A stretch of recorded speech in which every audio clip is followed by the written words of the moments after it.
할렐루야! 오늘 9월 두 번째 주일입니다.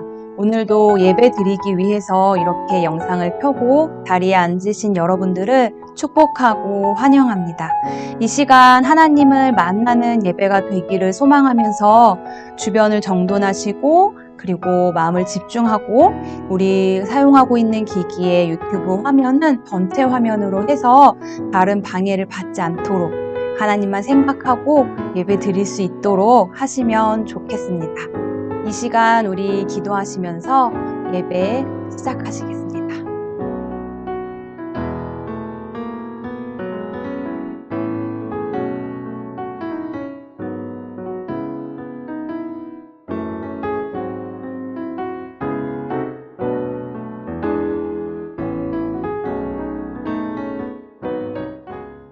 전능하사 천지를 만드신 하나님 아버지를 내가 믿사오며 그 외아들 우리 주 예수 그리스도를 믿사오니 이는 성령으로 잉태하사 동정녀 마리아에게 나시고 본디오 빌라도에게 고난을 받으사 십자가에 못 박혀 죽으시고 장사한 지 사흘 만에 죽은 자 가운데서 다시 살아나시며 하늘에 오르사 전능하신 하나님 우편에 앉아 계시다가 저리로서 산자와 죽은 자를 심판하러 오시리라.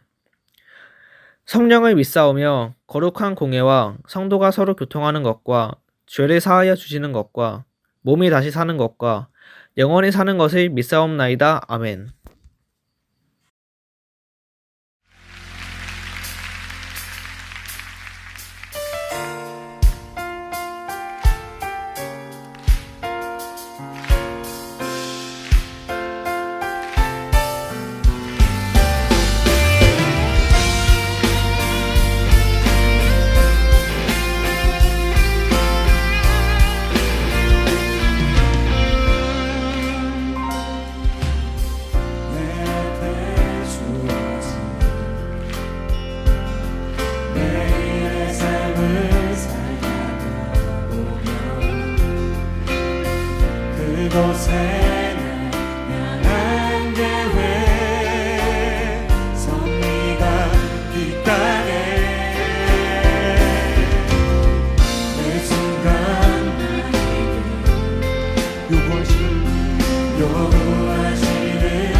매 순간 나에게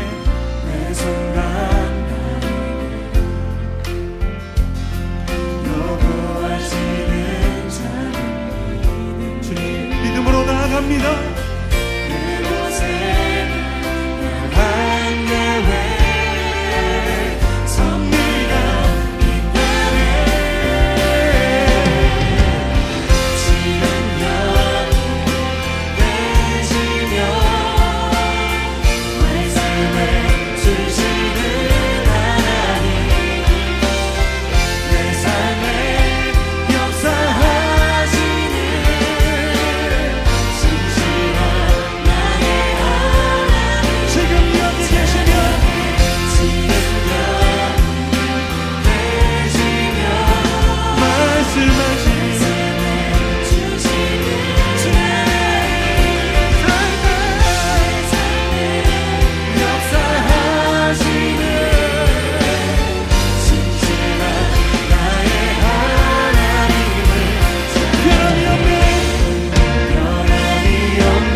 지금 여기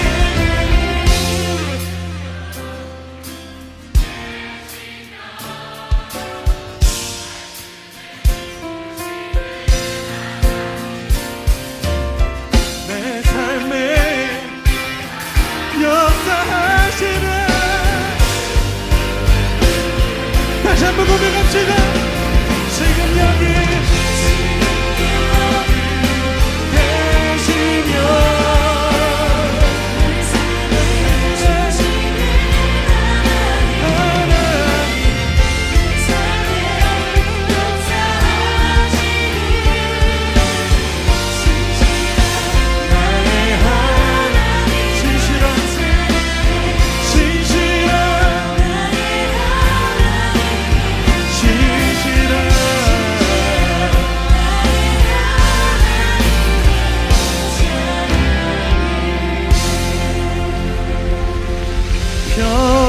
변함없으신 영원한 그 사랑 어두운 내 삶을 빛으로 인도하시네.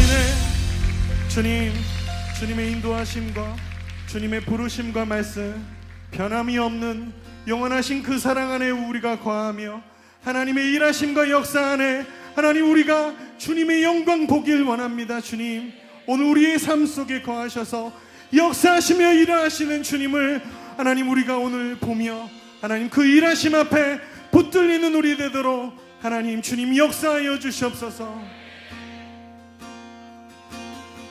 지금 여기 계시며 말씀해 주시는 하나님 내 삶에 역사하시는 진실한 나의 하나님을 진실한 나의 하나님을 찬양해. 진실한 나의 하나님을 찬양해.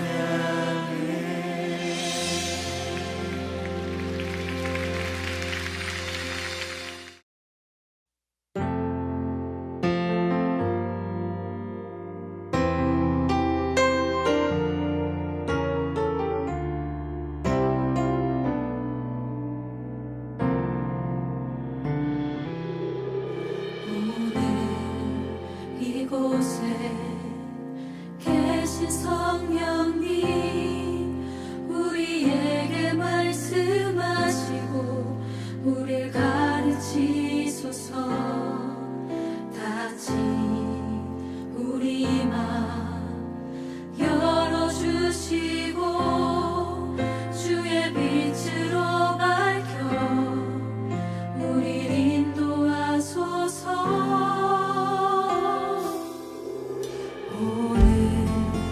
이곳에 계신 성령님 우리에게 말씀하시고 우리 가르치소서.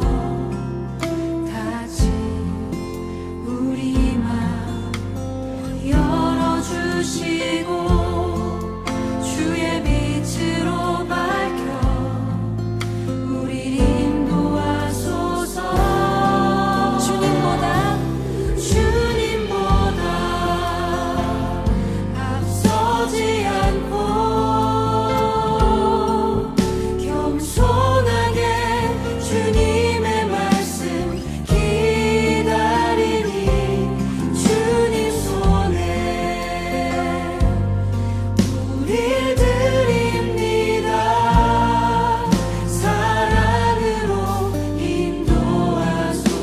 조금 익숙해지셨나요? 우리 다시 한번 앞에서부터 노래하겠습니다.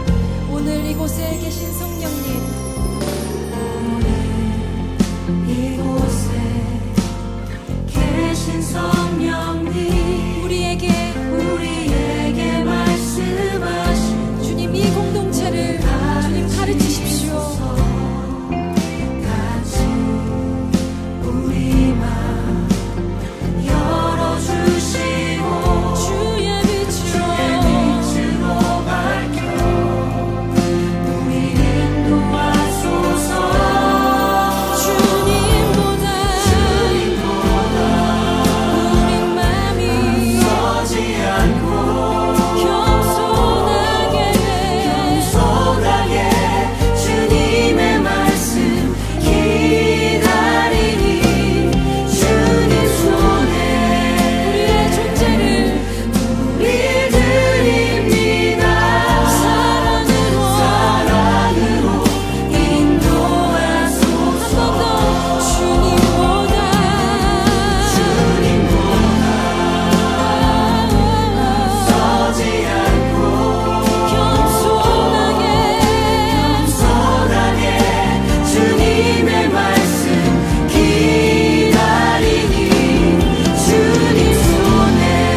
아버지 하느님, 오늘도 우리가 예배를 드리며 기도할 수 있게 해주시니 감사드립니다. 우리가 짧은 시간 온라인으로 예배를 드리지만 우리의 마음 받아주세요. 예배에 앞서 지난 한 주를 돌아보며 회개기도 드립니다. 친구들과 가족들과 그리고 혼자 있을 때 주님 자녀답지 못하게 살았던 순간을 고백합니다. 이 시간 모두 생각나게 하시고 회개할 때 주님 용서해 주세요. 주님, 코로나의 상황을 두고 기도합니다. 지금 질병으로 아파하고 힘들어하는 모든 환자들, 코로나로 밤낮 쉬는 시간 없이 일하시는 모든 분들, 그리고 이 나라를 이끌어가는 대통령님과 모든 지도자들을 위해서 기도합니다. 이분들께 코로나를 안정시키는데 큰 힘과 많은 지혜를 더하여 주세요. 주님께서 큰 뜻을 가지고 계신 줄 압니다. 이 모든 상황 가운데 함께 해주세요. 이 시간 말씀 듣습니다. 집중하여 우리 모두 말씀에 귀 기울이게 하시고 듣는 말씀으로 돌아온 한 주도 주님 자녀답게 살아가는 우리들 되게 하소서. 감사합니다. 이 모든 말씀 살아계신 예수 그리스도 이름으로 기도드렸습니다. 아멘. 창세기 41장 46절에서 52절 말씀입니다. 요셉이 애굽 왕 바로 앞에 설 때에 30세라. 그가 바로 앞을 떠나 애굽 온 땅을 순찰하니 7해 풍년에 토지 소출이 심히 많은지라. 요셉이 애굽 땅에 있는 그 7년 곡물을 거두어 각성에 저축하되 각성 주위에 밭에 곡물을 그 성 중에 저장하매 저장한 곡식이 바다 모래같이 심히 많아 세기를 그쳤느니 그 수가 한이 없음이었더라. 풍년이 들기 전에 요셉에게 두 아들이 낳되 곧 온 제사장 보디베라의 딸 아스나 그에게 낳은지라. 요셉의 그 장자의 이름은 므낫세라 하였으니 하나님이 나로 나의 모든 고난과 나의 아비 온 집을 잊어버리게 하셨다 하며 차자의 이름을 에브라함이라 하였으니 하나님이 나로 나의 수고한 땅에서 창성하게 하셨다 함이더라. 할렐루야. 오늘 이렇게 올리브 친구들과 함께 하나님의 말씀을 나눌 수 있어서 참 기쁘고 또 감사합니다. 이 시간 하나님께서 여러분들에게 들려주고 싶어 하시는 그 음성 꼭 들으시는 시간 되시기를 간절히 소망합니다. 우리 오늘 함께 나눌 말씀 제목 먼저 함께 보도록 하겠습니다. 자, 말씀 제목 읽겠습니다. 시작. 므낫세 잊을 수 없는 것을 잊으라 하시는 이유. 다시 한번 므낫세 잊을 수 없는 것을 잊으라 하시는 이유라는 제목으로 우리 오늘 말씀 함께 나누어 보겠습니다. 오늘은 그림 몇 개 먼저 보여드리면서 이야기 나누려고 해요. 3개입니다. 영화는 아니고요. 하나는 소설, 저 모든 것을 기억하는 남자라고 써 있는 것은 그 소설 제목이고요. 책 표지고요. 그리고 중간에 있는 그 여자 이름 있는 것은 요거 미드. 한국 드라마 제목을 제가 잊었는데요. Unforgettable이라는 제목이네요. 무슨 뜻인가요, 여러분? 모르셔도 됩니다. 제가 알려드릴 거예요. 잊을 수 없는 이라는 뜻이네요. 자, 3번째, 좀 익숙한 얼굴이죠. 우리나라 드라마예요. 한국 드라마. 제목은 Remember라는 제목의 드라마가 있었습니다. 사실 제가 이 소설이나 이 드라마들을 다 본 거는 아니라서 각각의 내용은 자세하게 잘 알지 못해요. 그런데 이 3 이야기에 공통점이 있습니다. 뭘까요? 네, 아마 뭐 예상하실 거라고 생각이 되는데 잊지 않는 사람들, 잊어버리는 능력이 없는 사람들, 모든 것을 기억하는 사람들에 대한 이야기예요. 한번 보거나 한번 겪은 일은 단 하나도 잊어버리지 않는 사람들에 대한 이야기입니다. 제가 알기로 이 3가지 이야기가 모두 다 범죄물 쪽인 걸로 알고 있어요. 그래서 어떤 사건 현장을 굉장히 잘 기억하고 하는데 이제 또 그 사람의 나름의 사연이 있는 뭐 이런 이야기들인 걸로 알고 있습니다. 흥미로운 소재죠.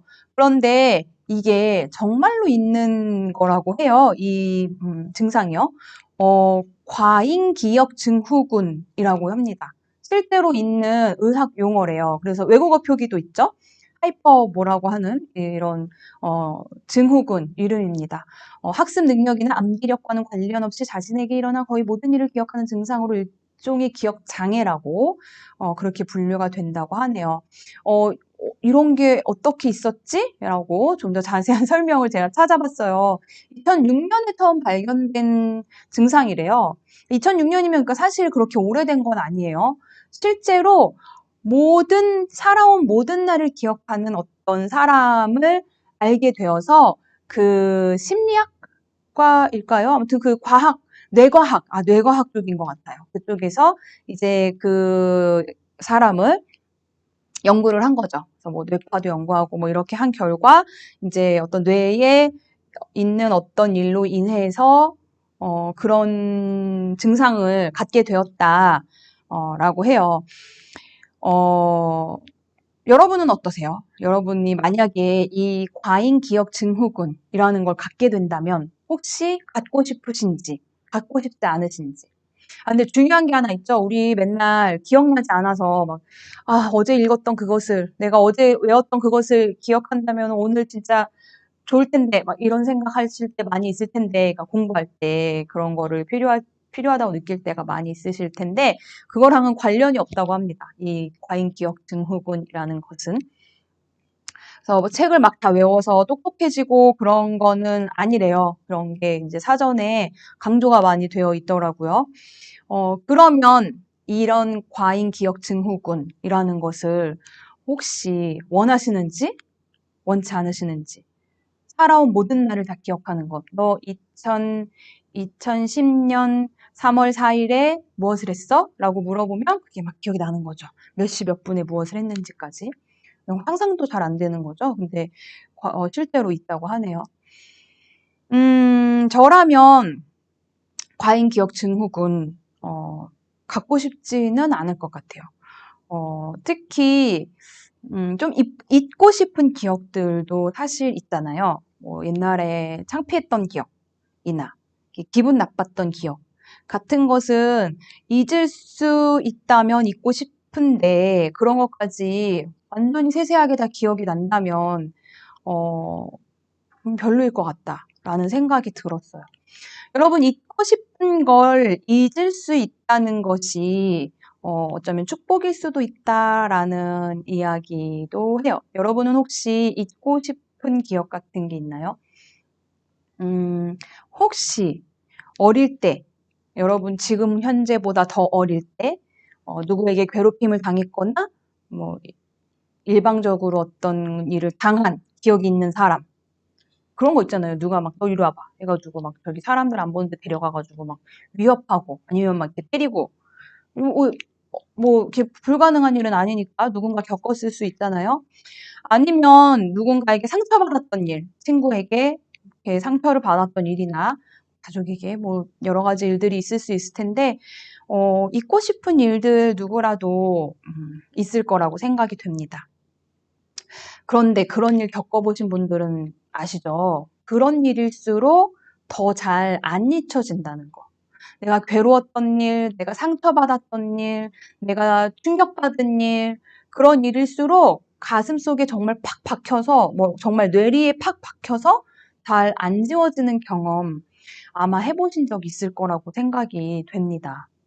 우리 요즘에 창세기 말씀을 묵상하고 있어요.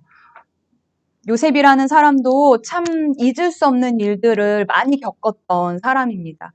우리 지난 주일에는 17살 요셉, 조금은 철없었던 그런 요셉에 대한 이야기를 말씀을 함께 나누었죠. 그래서 요셉이 형들 때문에 죽을 고비를 넘기고 구덩이에 빠지게 되었던 그 일의 전과 후 요셉에게 일어난 일들에 대한 이야기들을 함께 나누었습니다. 그리고 나서 요셉이 어떻게 됐냐면요. 애굽으로 팔려갔어요. 애굽의 높은 사람 집에 종으로 들어갔거든요. 그런데 그 애굽 사람이, 그러니까 그 요셉을 종으로 두고 있던 그 사람이죠. 그 사람이 요셉을 보면서 와, 저 노예는 진짜 뭔가 있네? 라고 느꼈던 사람이 요셉이었대요. 그 정도로 요셉은 남다른 삶을 살았던 거죠. 그냥 열심히만 한 것이 아니라 뭔가 특별한 것이 요셉에게는 있었던 겁니다. 그 특별함이 뭐였냐면 성경에 이렇게 표현되어 있어요. 그의 주인이 여호와께서 그와 함께 하심을 보며 또 여호와께서 그의 범사에 형통케 하심을 보았더라 라고 말씀이 되어 있어요. 하나님을 모르는 사람이 보기에도 요셉은 하나님이 함께 하시는 사람이었던 거죠. 여러분, 이런 사람 진짜 멋지죠. 하나님을 모르는 사람이 봐도 이 사람은 특별해. 이 사람은 와, 저런 게 하나님이 함께 하시는 사람인가? 라고 보이는 사람이 요셉이었던 거예요. 우리로 치면 누군가 우리한테 이렇게 얘기를 하는 거죠. 야, 널 보니까 넌 뭔가 있다. 뭐야? 이런 이야기. 우리 학원쌤이 보기에, 우리 학원쌤 자주 보는 사람들 중에 한 분이시죠? 학원쌤이 날 보고, 야, 너는 뭔가 달라. 뭐야, 너는? 막 이렇게. 혹은 우리 반 친구가 보기에, 너는 진짜 뭔가 다른 것 같다. 라고 이야기를 한다. 그런 사람이 바로 요셉이었다라는 거예요.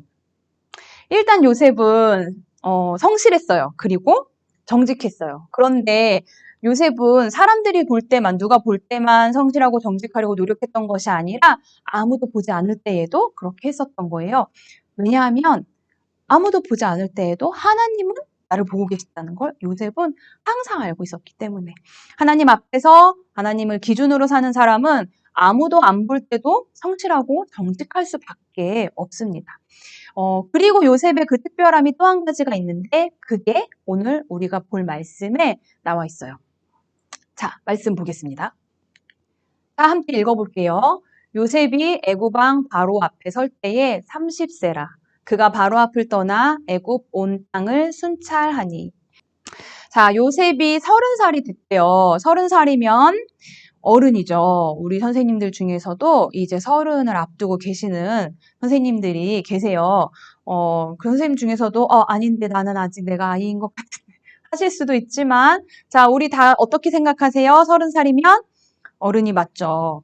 자, 30살까지 요셉이 살던 곳이 사실은 감옥이었어요. 감옥, 노예도 아니고 감옥.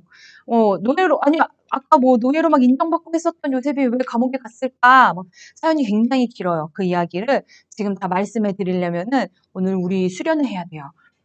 그래서 여러분 성경을 읽어보시도록 하세요. 읽어보시고 간단히 제가 말씀을 드리자면 모함이었어요. 완전히 모함. 정말 100% 모함 때문에 요셉은 감옥까지도 가게 됩니다. 자, 더 궁금하시면 읽어보세요. 어쨌든 요셉은 노예보다도 더 못한 신분이 되어버렸어요. 그래서 감옥에서 죄수로 긴 시간을 또 살게 됩니다. 이모티콘 하나. 여러분이 이모티콘 아세요? 아마 여러분은 모르시는 분도 있을 거야. 저는 저희 언니가, 나보다 더 어른인 우리 언니가 보내준 이모티콘인데요. 이런 표현 쓰죠? 우리, 억울 터짐. 이런 표현은 쓰는 표현인 것 같아요. 너무너무 억울한 를 표현하는 거죠. 요셉이 경험한 일들을 하나씩 생각해 보면 진짜 억울한 사람이에요. 우리 억울하면 막 삐뚤어지고 싶잖아요. 그런데 요셉은 삐뚤어지기는커녕 감옥에서도 인정을 받는 사람입니다. 감옥에서 무슨 인정을 받았겠어요? 말씀에 이렇게 되어 있어요. 간수장이 옥중 죄수를 다 요셉의 손에 맡김으로 그 재반 사물을 요셉이 처리하고 라고 하고 있어요. 그러니까 누구라도 요셉을 가까이에서 본 사람들은 요셉을 신뢰하게 되는 거예요. 그가 노예든 그가 죄수든 세상에 죄수한테 재반 사물을 다 맡기는 이런 게 쉬운 일 아니겠죠. 사람들에게 신뢰를 받는 게 어떻게 가능했어요? 요셉은 하나님과 함께하며 하나님 앞에서 정직하고 성실한 삶을 살았던 사람이었다. 어쨌든 요셉은 그런 사람이었어요. 근데 그렇다고 해서 요셉이 그렇게 정직하고 성실해서 모범수로 석방이 되었느냐? 그것도 아니었어요.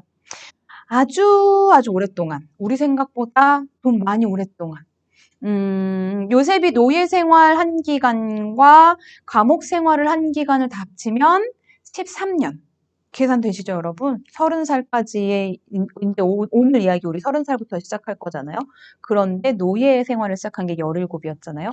그러니까 13년 동안 요셉은 억울한 상태로 살았던 거예요.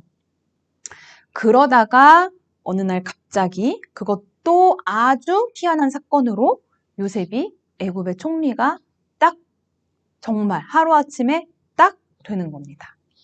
요셉은 정말 하루아침에 그 대국, 애굽, 이집트잖아요. 이집트는 그 시대의 그 지역에서 정말 대국이었거든요. 대국의 총리가 됐어요. 정말로 갑자기. 거기에도 또 굉장한 사연이 있어요. 아주 우리가 보기엔 흥미진진한, 그러나 요셉은 또 억울하고 또 답답했다가 갑자기 인생 역전이 되는 그런 사건이 있었습니다. 자, 그것도 궁금하시면 창세기 40장, 41장 읽어보시면 되고요. 우리 큐티하고 있는 친구들은 다 아실 만한 내용이네요. 그리고 총리가 되고 나서 애굽에서 그 요셉이 결혼도 했어요. 성경에 보면 온의 제사장 보디베라의 딸 아스낫과 결혼했다라고 쓰여져 있어요. 뭐 너무 모르는 말이 많죠? 온이라는 거는요, 그 이집트에서 태양신을 섬기는 그런 그 온의 제사장이라는 건 그런 일을 하는 사람이었어요. 그러니까 뭐 모르지만 어쨌든 굉장히 높은, 지체 높은 집안이었다. 그런데 그 지체 높은 집안의 딸과 결혼을 했다, 요셉이. 근데 뭐 연애해서 결혼했나? 아니고 성경에 보니까 이집트의 파라오가, 우리 보는 그 개역 개정 성경으로는 애굽의 바로가 이렇게 써 있어요. 파라오가 요셉에게 짝을 지어준 겁니다. 우리 그 국무총리 정도 할 거니까 이 사람과 결혼을 하시오 라고 해서 결혼을 했어요. 그리고 아이도 낳았어요. 그곳에서.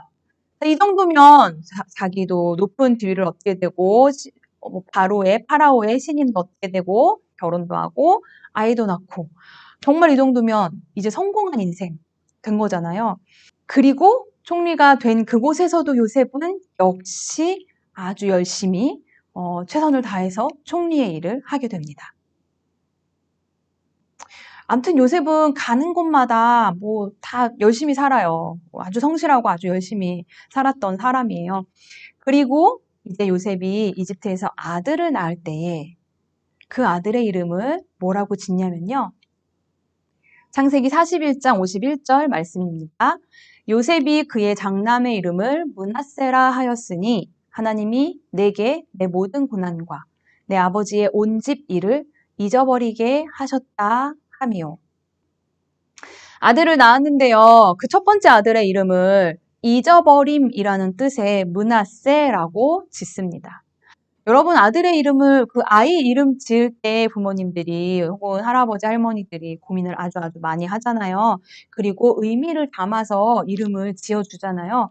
요셉도 마찬가지였을 거예요. 그런데 이름을 므낫세라고 지으면서 뭐라고 고백을 했냐면, 내 하나님이 나에게 나의 모든 고난과, 자기 과거가 떠오른 거죠. 그리고 내 아버지의 온 집 일을 잊어버리게 하셨다 라고 고백을 하는 거예요. 그런데 여러분, 요셉이 정말로 아버지의 온 집 일을 잊을 수 있었을까요? 여러분, 그 억울하고 괴로운 일을 당하고 게다가 이제 고생해서 높은 자리까지도 올라갔잖아요. 그런데 옛날에 그 일을 다 잊을 수 있었을까? 정말로 잊어버려서 아들의 이름을 이렇게 지었을까? 저라면 잊을 수 없을 것 같아요. 아니, 살면서 얼마나 그날의 그 일이 생각나고 또 생각났겠어요. 17살 때 너무나 천진난만했던 요셉이었잖아요. 정말 예상치 못했는데 10명의 형들이, 다 장성한 형들이 우르르 나에게 달려들어서 요셉의 옷을 막 벗기고 구덩이에 밀어 넣은 거잖아요. 그리고 자기는 구덩이 속에 있는데 형들끼리는 음식을 막 먹었다라고 써 있어요.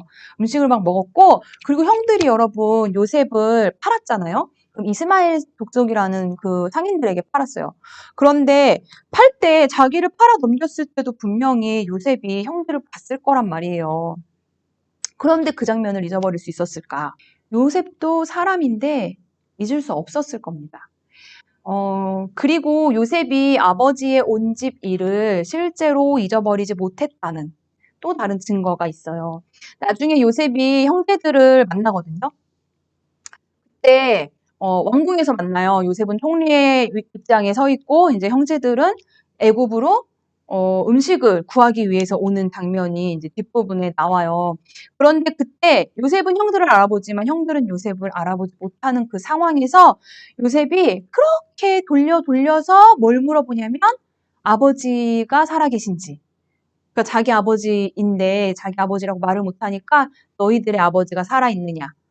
이런 식으로 막 얘기를 해요. 그리고 막 유도 질문을 해서 요셉의 동생이 있었거든요. 막내 동생. 요셉이 굉장히 사랑하는 동생이었어요. 그 동생은 있는지, 어떻게 지내는지, 막 이렇게 해서 온갖 억지를 다 부려서 베냐민을 그 동생 이름이 베냐민이거든요. 베냐민을 데려오게 해요. 너무나 보고 싶었던 거죠. 그리고 나중에 그래서 형들과 베냐민을 만났을 때, 그리고 아버지를 만났을 때 정말 대성통곡, 정말 그 통곡과 오열이라는 표현이 있죠. 그거를 참을 수가 없어서 처음에 모른 척 해야 했을 때는 베냐민을 보고 막 너무 막 그 오열과 통곡 그게 막 나올 것 같아서 막 자기 방으로 뛰어들어가서 울고 세수하고 나오고 이랬던 게 요셉이었거든요. 내 아버지의 온 집 일을 잊어버렸다면 그럴 수 없었겠죠. 정말로 잊은 사람이라면 나중에 그 사람들을 그렇게 만나고 자기 가족들을 만나고 그렇게 부둥켜 안고 엉엉 우는 일 없을 겁니다. 그거는 그런 감정의 폭발은 정말 마음속에 꾹꾹 눌러 담았던 일이 어떤 상황에서 폭발했을 때 그 꾹꾹 눌러 담았던, 눌러 놓았던 그 감정이 폭발했을 때의 모습인 거죠. 여러분, 누군가에게 우리가 억울한 일을 당했거나 혹은 상황 때문에 답답한 일이 있을 때 혹은 마음에 조급한 감정이 들 때 그것을 잊는다는 건 쉽지가 않아요. 그런데 요셉은 첫 아들을 낳고 그 아들의 이름을 지으면서 내 하나님이 나에게 내 모든 고난과 내 아버지 집에 온 일을 잊어버리게 하셨다라고 고백을 했어요. 그렇게 고백한 것은 요셉이 정말로 그것을 잊었기 때문이 아니라 하나님이 나에게 잊으라고 하신다라는 고백인 겁니다. 하나님이 나에게 내 안에 있는 모든 억울한 감정 그리고 내 감정대로 먼저 하고 싶은 일들 그것들을 모두 내려놓고 잊고 그리고 지금 이곳에서의 이 삶에 최선을 다해서 살라고 하신다라는 고백을 요셉은 하고 있는 겁니다. 아마도 요셉은 이집트의 총리가 된 바로 그날부터 하나님께 묻고 또 물었을 거예요. 총리면 정말 못할 일이 없는 사람인 거잖아요. 정말 모든 일이 가능한 사람인 거잖아요. 그러니까 가나안에 사람을 보내서 가족들에게 자기의 소식을 알릴 수도 있고 혹은 자기 소식을 알리지 않는다고 해도 알아볼 수는 있는 거잖아요. 가나안에 사람을 보내서 그곳에 있는 어떤 집안 사람들이 어떻게 지내고 있는지 알아보고 싶은 마음도 틀림없이 있었을 거예요. 그런데 하나님께 물었겠죠.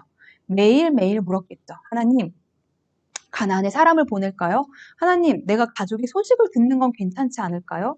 하나님, 나 애굽에서 이렇게 잘 살고 있는데 나만 잘 살기보다 우리 아버지, 내 사랑하는 동생 데려와서 같이 살 수는 없을까요? 그것도 나쁘지 않지 않을까요? 하나님께 물을 수 있었을 것 같아요. 그리고 아버지는 살아 계실지, 베냐민은 어떻게 컸을지, 그리고 자기를 그렇게 했었던, 자기에게 그렇게 했었던 그 형들은 그 이후로 잘 살고 있는지, 어떻게들 사는지 그런 일들 모두 다 궁금했을 수 있잖아요. 그런데 요셉은 가족과 관련해서는 아무런 일도 하지 않습니다. 요셉이 총리가 되고 나서 이집트와 그 온 지역에 7년 동안 풍년이 와요. 그리고 7년 동안 흉년이 와요.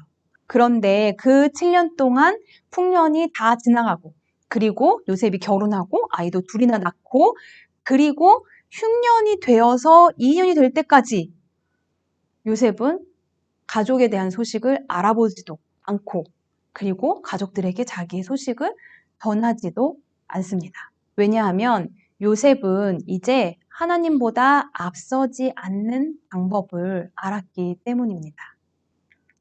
우리가 하나님의 인도하심을 받으며 살기 위해서 지켜야 할 아주 중요한 규칙이 하나 있어요. 그게 바로 하나님보다 앞서지 않는 겁니다.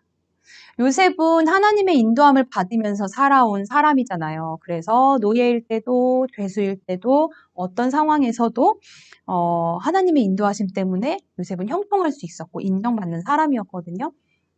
근데 어떻게 그렇게 할 수 있었냐면 내 생각대로, 내 판단대로, 내 감정대로, 나 하고 싶은 대로 하지 않고 매일매일 하나님께 물어보면서 그날의 일에 최선을 다했던 거예요. 그게 바로 하나님보다 앞서지 않는 삶의 방법인 겁니다. 그렇게 내 마음은 가족에게, 내 생각은 고향에 있을지라도 내가 먼저 그 일을 해버리려고 하지 않고 나는 그저 하나님께서 지금 두신 그곳에서, 하나님께서 나를 감옥에 두셨으면 감옥에서, 하나님께서 나를 왕궁에 두셨으면 왕궁에서의 그 하루에 최선을 다하며 살았던 거예요. 내가 뭘 하고 싶은데 라는 것 때문에, 그것 때문에 매달려 있지 않고 하나님께서 뭘 하고 싶으시지? 하나님께서는 오늘 하루 나에게 무슨 일을 주셨지? 라는 걸 생각하면서 살다 보니 다른 일을 할 수 있는 틈이 없고 그날 하루의 일에 최선을 다할 수밖에 없었던 겁니다. 그렇게 살던 하루하루 중에 어느 하루에 갑자기 감옥에서 왕궁으로 옮겨가게 되었고, 또 왕궁에서 정말 몇 년을 애굽만 바라보며 이집트만 바라보며 살다 보니 그 어느 하루 갑자기 형들 10명이 자기 앞에 딱 하고 나타나는 일이 생겼던 겁니다. 요셉은 하나님이 내게 내 모든 고난과 내 아버지의 온 집 일을 잊어버리게 하셨다라고 고백을 했어요. 요셉이 그 모든 걸 잊고 마음으로는 잊을 수 없을지언정, 감정으로는 잊을 수 없을지언정, 그러나 하나님이 그거 잊고 나보고 지금 오늘의 삶을 살라고 하셨다라는 걸 인정하고 자기를 두신 그곳에서 최선을 다해서 살았을 때 하나님께서 요셉에게 필요한, 또한 하나님의 크신 계획 가운데 필요한 모든 일들을 진행하고 계셨던 거예요. 그래서 하나님은 요셉에게 너는 억울한 마음, 조급한 마음 있겠지만 내가 그 마음 다 알지만 그거 잊고 그런 마음들 다 잊어버리고 네 감정들 다 내려놓고 지금의 자리에서 너 열심히 살아. 그 일들은 내가 할게. 라고 요셉에게 말씀하신 겁니다. 우리 오늘 예배 앞부분에 불렀던 찬양 여러분 기억하시는지 모르겠어요. 이런 가사가 있었어요. 주님보다 앞서지 않고 겸손하게 주님의 말씀 기다리니 주님 손에 우릴 드립니다. 사랑으로 인도하소서라는 찬양이었어요. 우리 마하나임 친구들에게 이번 주에도 선곡을 부탁했었는데 굉장히 많은 친구들이 말씀 주제를 보고 이 찬양을 추천을 해주었어요. 우리는 어쩌면 모두 하나님이 우리를 인도해 주시기를 원해요. 그래서 우리 그런 기도 많이 하잖아요. 하나님 나를 인도해 주세요. 내 삶을 인도해 주세요. 라고 기도해요.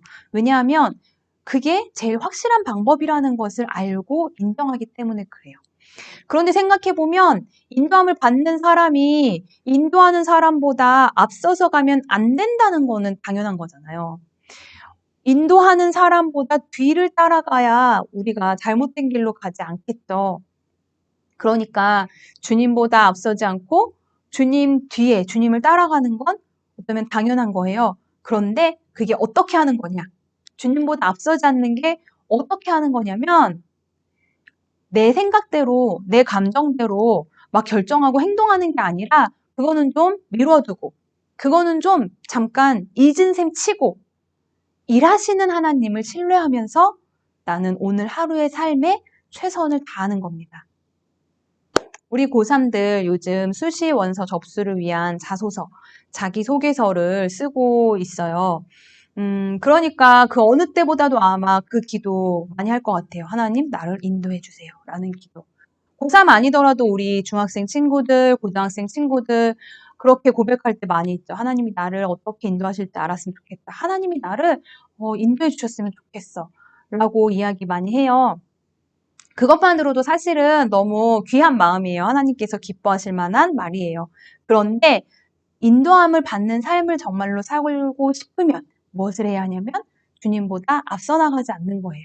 내 감정, 내 생각, 나의 과거의 일들, 내가 원하는 것들, 그것들은 모두 내려놓고, 그것들은 모두 잊어버리고 하나님께서 나를 두신 그곳에서의 그 삶을 최선을 다해서 사는 거예요. 그리고 하나님께 묻고 하나님께 답을 구하는 거죠.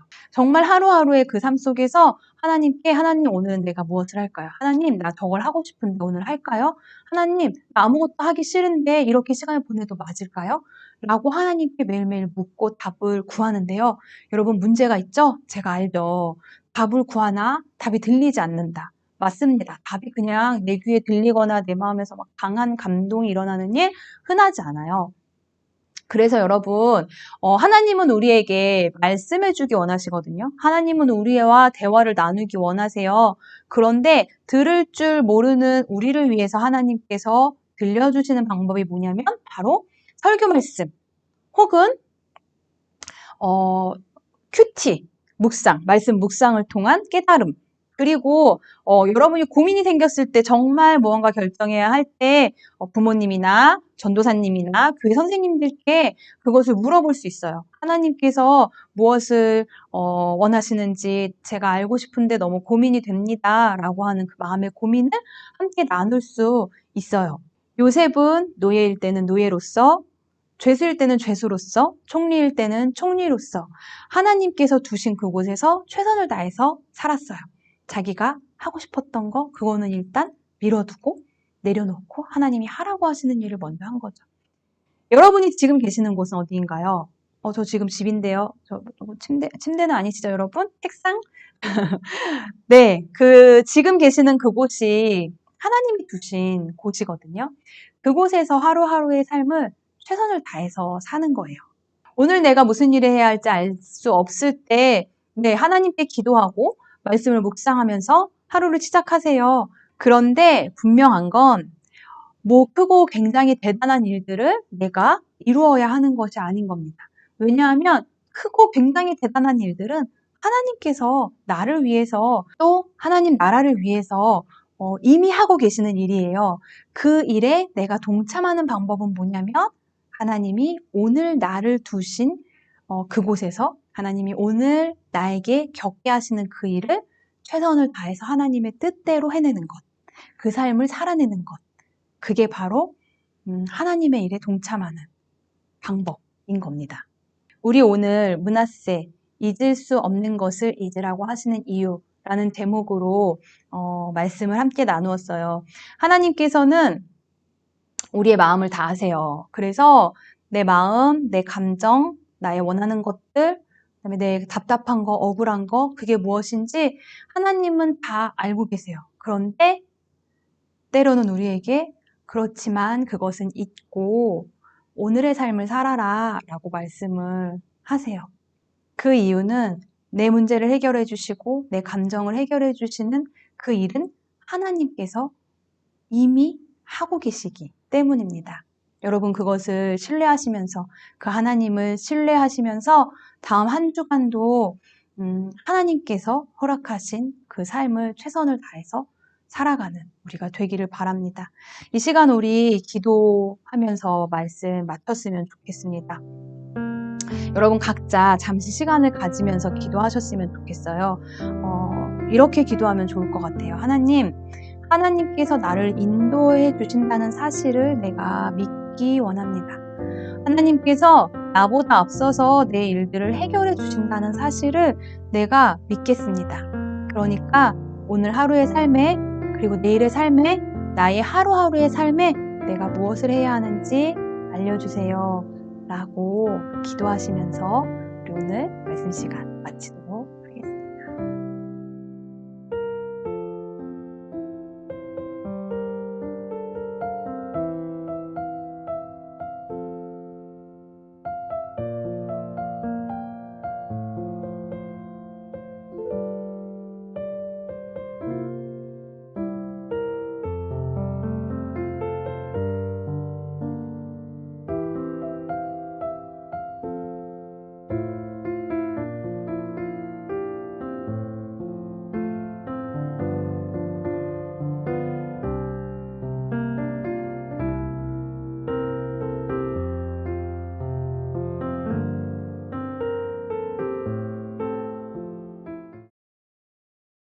자, 광고 시간입니다.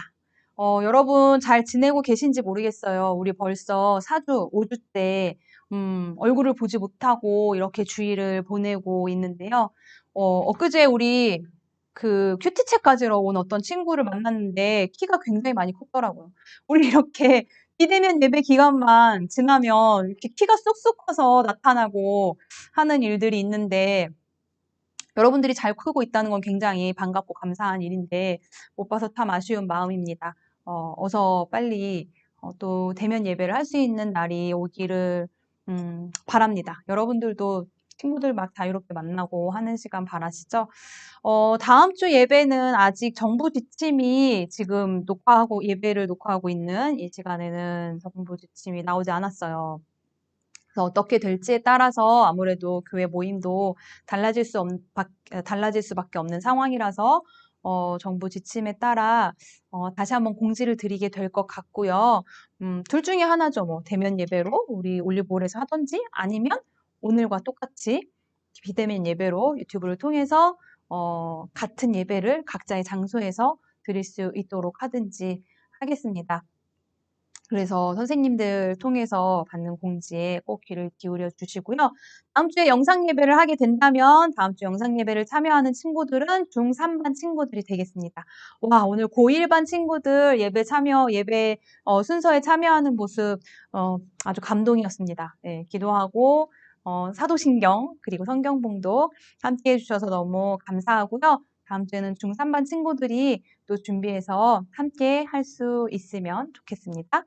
이제 예배드린 여러분들을 세상으로 파송하는 파송 기도 드리면서 우리 오늘 주일 예배 마치도록 하겠습니다. 거룩하신 하나님 아버지께 예배드린 모든 예배자들을 축복하며 파송하며 기도합니다. 하나님 아버지, 다음 한 주간의 삶 가운데에 우리를 인도하여 주시옵소서. 내 생각, 내 감정, 내 판단을 따라서 결정하고 행동하는 것이 아니라 하나님보다 앞서지 않고 하나님의 일하심을 신뢰하며 하루하루의 삶의 최선을 다하는 우리 모두가 될 수 있도록 함께해 주세요. 예수님의 이름으로 기도드립니다. 아멘.